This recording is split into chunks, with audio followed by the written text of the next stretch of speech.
Jadi nanti untuk kalau itu kita bahas di segmen berikutnya. Terima kasih buat teman-teman ya yang sudah menonton. Jangan lupa tetap dibantu diklik tombol subscribe-nya ya. Ingat, ini bukan sok pintar, ini hanya sharing, sekedar sharing.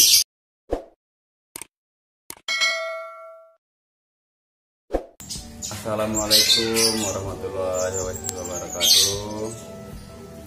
Halo sahabat semua, Lobermania se-Nusantara ya, Lobermania Nusantara gitu ya, paling lengkapnya gitu. Hari ini bertemu lagi bersama saya di channel Muncul ya. Untuk segmen kali ini, oke, sebelum kita lanjut untuk pembahasannya, jangan lupa ya buat teman-teman dibantu terus ya diklik tombol subscribe-nya, karena subscribe itu sebenarnya gratis ya. Subscribe itu bisa dikatakan sama kayak di Facebook untuk berteman gitu ya. Jadi nanti ketika ada pemberitahuan nanti ada video-video terbaru dari Muncul dari teman-teman, masuk notifikasinya gitu ya. Oke, untuk segmen kali ini saya akan membahas kesalahan yang tidak harusnya dilakukan untuk teman-teman pemain lowbat ya.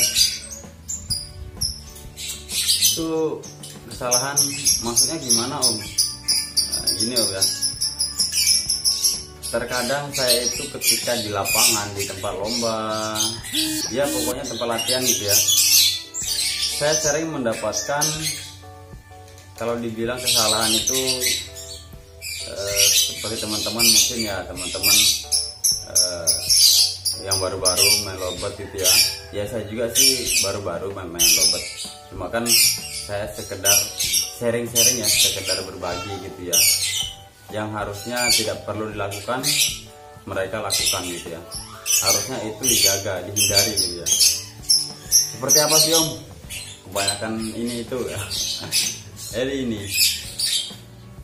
kesalahan yang tidak perlu dilakukan itu adalah, biasa teman-teman di lapangan saya melihat mereka banyak ngetrek burungnya gitu ya. Ketika digantangan naik pertama, burungnya mungkin nggak mau kerja ya. Ya saya juga pernah ngalamin seperti itu dulu. Sebenarnya itu tidak perlu kita lakukan. Tidak kerja di lapangan, turun lagi, waduh sakit kepala, kenapa aku nggak mau. Tapi ketika di trek kok ngelawan, itu khususnya buat, apalagi buat pemain-pemain fighter ya, untuk lowbat yang fighter gitu ya. Kalau saya bilang sih biar untulan juga, namanya dia udah dicabut, digantung, nanti nggak mau kerja, otomatis di bawah mereka kumpul sama-sama di koloni, jadi ngekek keluar ngekek. Kalau saya bilang itu, kalau bisa jangan, stop lah. Nanti setelah teman-teman nonton video ini, kalau bisa di stop ya, jangan lakukan lagi itu. Itu kalau saya bilang hal itu kesalahan besar gitu. Itu kesalahan besar sekali yang tidak perlu dilakukan. Jadi gini, kenapa bisa kok kesalahan Om? Jadi gini, ketika kita ngetrek burung, di bawah dia mau ngelawan, mau nyari temannya. Ketika ada temannya langsung narik. Karena apa? Satu, takutnya nanti kebiasaan gitu Om ya. Kalau burung lowbat ini takutnya nanti, karena lowbat ini burung cerdas gitu ya. Biasa ada teman itu bertanya sama saya, tapi kok Om Mumun itu enak ya, burungnya dijoki, disiul, sweet, burung enak. Karena apa ya, faktor kebiasaan. Di rumah sering kita latih, cabut untulan, siul, biar dia pertama belum mau, lama kelamaan pasti mau. Tidaknya pasti burung lama-lama terbiasa. Contohnya burung lowbat ini burung cerdas Om. Sekarang gini, kenapa saya bilang burung cerdas? Kenapa pemain sirkus pemain sirkus itu bisa lobet itu disuruh menghitung, disuruh kasih masuk bola basket ke dalam ini lubang untuk basketnya itu. Ada 3 kali 3 ditambah di situ berapa, dimasukin bola basket 3 kali 3, contoh kayak 2 tambah 2 kali 2 berapa. Jadi nanti si burungnya ini naruh bola basket itu sampai 4, 2, 1, 2, 3, 4. Karena burung sering dilatih gitu ya, itu secara logika. Kalau itu logika ya, secara logika kita berpikir. Sekarang tinggal dari teman-teman aja, itu masuk akal apa enggak. Sekarang burung kebiasaan di trek, oke mungkin 1-2 kali om, tapi kan nggak sering-sering om.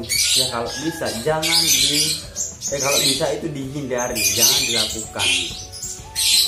Itu akan membuat burung terbiasa nanti. Ketika ditempel ngekek, mau bunyi. Teman-teman untuk di Kota Palu khususnya ya, pemain lobet, pernah nggak selama ini teman-teman itu melihat saya itu ketika di gantangan kita ngetrek lobet? Pernah nggak? Saya nggak pernah. Ya sama kayak burung saya punya ya, kalau saya ibaratnya bisa dikatakan joki ya, kita main siul. Umumnya ini siulannya ini ajaib nih, bukan masalah ajaibnya, karena burung itu udah terbiasa gitu. Karena burung udah terbiasa, dia biasa dengar kita siul, kita mencabut, digantung, disiul. Jadi itu semua faktor kebiasaan. Jadi ya buat teman-teman kalau bisa itu stop lah ya. Setelah melihat konten saya ini kalau bisa di stop. Jadi gimana cara ngatasin kok? Ya kalau masalah itu kita maklum ya. Saya juga dulu pernah mengalami seperti itu. Cuman ya saya nggak merasa sok pintar, kan kita hanya berbagi pengalaman. Itu kalau saran dari saya, kalau bisa janganlah lakukan seperti itu lagi, karena takutnya ketika kita gantang burung, ketika nanti kenapa dibawa di trek kok mau panjang, mau rajinnya kayak ngelawan sama temannya. Nah itu faktor kebiasaan aja om, yang kita takutkan nanti burungnya teman-teman ya yang nanti ditakutkan itu burungnya teman-teman nanti kebiasaan gitu ya, terbiasa dengan nanti di trek baru dia mau ngekek, baru dia mau narik. Makanya saya bilang sekali lagi buat teman-teman, kalau bisa itu dihindarin. Mending nanti gimana caranya om? Ya coba aja kalau emang burungnya mungkin di atas, gimana cuman kuek-kuek ya, contoh kecil. Kalau burung hanya ngetik nutup dengan kuek, kalau saya pribadi itu burung birahi. Ada juga kadang-kadang cuma diam. Ya coba nanti turun sesi berikutnya itu dikasih mungkin kangkung atau jagung 3 atau 5 butir lah paling banyak, dites, disemprot embun, terus dijemur. Kita pancing birahinya di situ. Kalau emang mungkin burung birahi ya mungkin dibawa disemprot dulu, dimandiin, jangan dijemur. Jadi kalau bisa mending kita itu cari settingannya, bagaimana caranya supaya dia itu bisa ngekek gitu ya. Jangan nanti ya teman-teman giliran habis gantang di bawah ditaruh di trek. Kalau itu saya sayang sama burungnya. Yakin saya om, itu pasti nanti akan terbiasa. Malah di gantangan dia nggak mau ngekek. Tapi kalau di trek pasti mau ngecek, pasti mau narik. Karena apa? Kebiasaan ditempel om. Kebiasaan ditempel. Jadi pesan terakhir pokoknya ya, burung lobet ini burung cerdas om ya. Jadi dari kitanya pribadi, kita harus bisa bagaimana itu untuk melatih si lobetnya kita gitu. Makanya saya bilang hal seperti itu harus dihindari om ya. Jadi buat teman-teman pastinya tetap semangat ya rawat lobet ya. Kita rawat lobet ini seperti itulah, banyak nggak ada pemain lobet itu nggak dibuat pusing ya, pasti banyak yang dibuat pusing gitu. Itu banyak teman-teman yang memberi pertanyaan sama saya seperti itu. Ya selalu saya bilang kalau bisa om jangan di track, itu akan membiasakan lobot kita itu ketika di track baru dia mau bunyi. Kalau memang di gantangan ada kelasnya ditempel nggak apa-apa. Jadi di gantangan di track, digantung mepet. Kalau emang ada nggak apa-apa dibiasain seperti itu. Tapi ini di gantangan kita kan pakai jarak itu. Intinya lobot ini harus kita latih, biasakan bagaimana caranya dia mau mencari gantangan. Pastinya burung harus rajin di bawah gantangan ya, kita latih di gantangan. Kalau enggak di rumah lah, kita gantung-gantung di rumah, mungkin ada 3 atau 5 burung setidaknya supaya dia terbiasa. Di rumah dia mulai enak, berarti kita bisa bawa ke gantangan gitu ya. Nah, kemudian nanti ada lagi yang kemarin bertanya, om kira-kira gimana om kalau burung saya itu jatuh bulu, apakah bisa apakah bisa saya bawa ke gantangan atau enggak. Jadi nanti untuk kalau itu kita bahas di segmen berikutnya. Terima kasih buat teman-teman ya yang sudah menonton. Jangan lupa tetap dibantu diklik tombol subscribe-nya ya. Ingat, ini bukan sok pintar, ini hanya sekedar sharing. Ingat sekali lagi, hindari ngetrek burung di bawah.